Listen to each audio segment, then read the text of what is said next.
When you're woodworking, the number one thing you need to sell your projects is a customer. You need someone who's going to buy your products. And maybe that customer is not who you think. We can't always rely on that customer coming to us. We can't always rely on posting our things on Etsy and hoping that they sell. We can't rely on building a $200 coffee table and then hoping to sell for $500 on Facebook, and now you're just stuck with an expensive coffee table.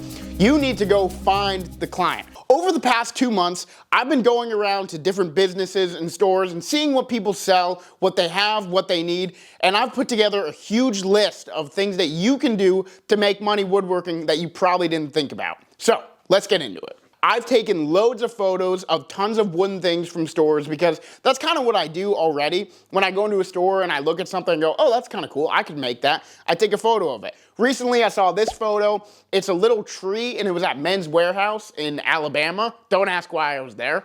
And it was just a little tree all out of plywood. There's a little stand. They painted the sides green. It's an interesting project. It looks a little funky, but somebody made that. Why didn't you make that? That's what you gotta be asking yourself. Somebody made this and it wasn't me. Why? Then I went to a bookstore and I saw this. This is just a little tiny piece of 2x6 that they screwed a couple dowels into and then they put a little slant on it. There was hundreds of these at this bookstore. Somebody made that and it most likely wasn't the owner or the employees. Somebody probably went into that store and said, hey, you're a bookstore, you need to display your books. I'm a woodworker. What do you need? We can do it cheap. I can batch them out. I can make 100 of them for you. And they did it. They made a deal. Then I went to a bookstore and I saw a little bit nicer one. This one is just probably 3/8 inch plywood. It's really small and it's just a little holder for a book. Then they went ahead, they polished it, they sanded it, and it looks great. And again, there was probably 50 of them in a tiny little bookstore. And then just this morning, I was getting breakfast and then I saw this. All this is a piece of plywood. They engraved their QR code into it, and then the bottom is just another piece of plywood with a slit in it.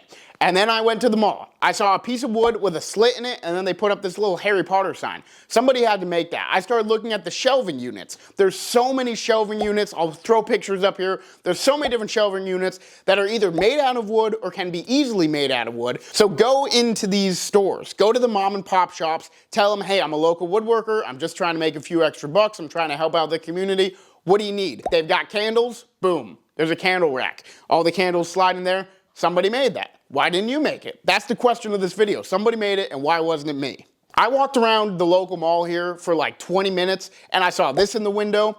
It's an easel.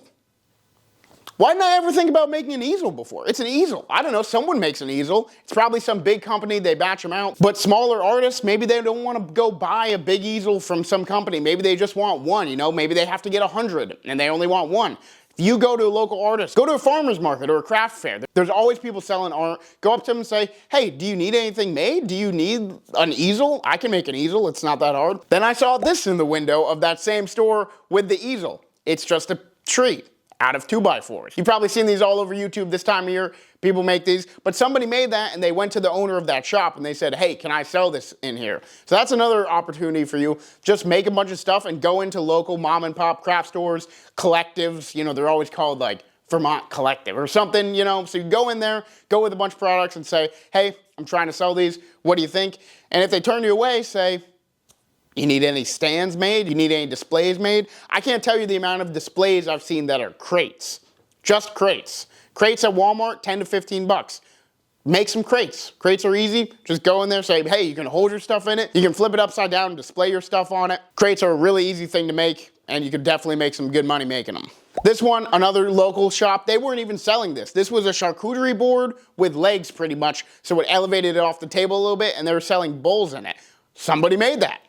Go make it. Another great idea I had was when I was walking around Target. Target has this $5 section where they sell all this random crap for $5 and below, and I saw this bath tray. Clearly made out of wood, clearly easy to make. Just a piece of wood with a slit and a stand and then a circle cut out of it. Bath tray. That's a great place to get ideas for projects. Walking around Target, walking around Walmart. So all this to say, you gotta think outside the box. And I hope I've given you some ideas to think outside the box because these are great ways to make money. Go into these mom and pop shops, go into these local stores, go into the big stores too that need stuff made and say, hey, I've got the skills, you need the product, let's make a deal. You might get 100 no's and 1 yes, but the good thing is, let's take the books for an example, right? You're making a little book tent. Customers can be clumsy sometimes. They knock it off the shelf. Maybe it breaks. It's not your fault it broke. They stomped on it. They're bad customers. I don't know. You've got the relationship now. Now they know, hey, this guy can make me more of these little book holders. This guy can make me a shelf. This guy can make me a crate. But once you've got that relationship with one person, now you can continue that relationship and you can go, hey, if you ever need anything else, let me know. Leave me a business card every couple months, check in, say, you need anything else made, any ideas? I've got some ideas for some stuff. But really put yourself out there. It's kind of like going door to door. I mean, you are going door to door. You're going business to business. And hey, if you want to make this a business, you got to do the stuff the other guys aren't doing. I realize that I'm giving you all this information. Now maybe 10 of you will go out and actually do it. So we might create some competition. So make sure you watch this video before everyone else does, because I'm giving you some good tips here. So yeah, guys, I hope that helps you. I hope I gave you some ideas. I hope I can help you think outside the box. As always, thank you so much for watching. Make sure you subscribe if you like this, because we'll do other videos like this. This is just something, like I said, I've been working on for a couple months, and I wanted to get it out to you guys so you can start actually selling some of the stuff you make, or start making stuff to sell. You want to make to sell, not sell to make. That didn't make any sense. We'll see you in the next one.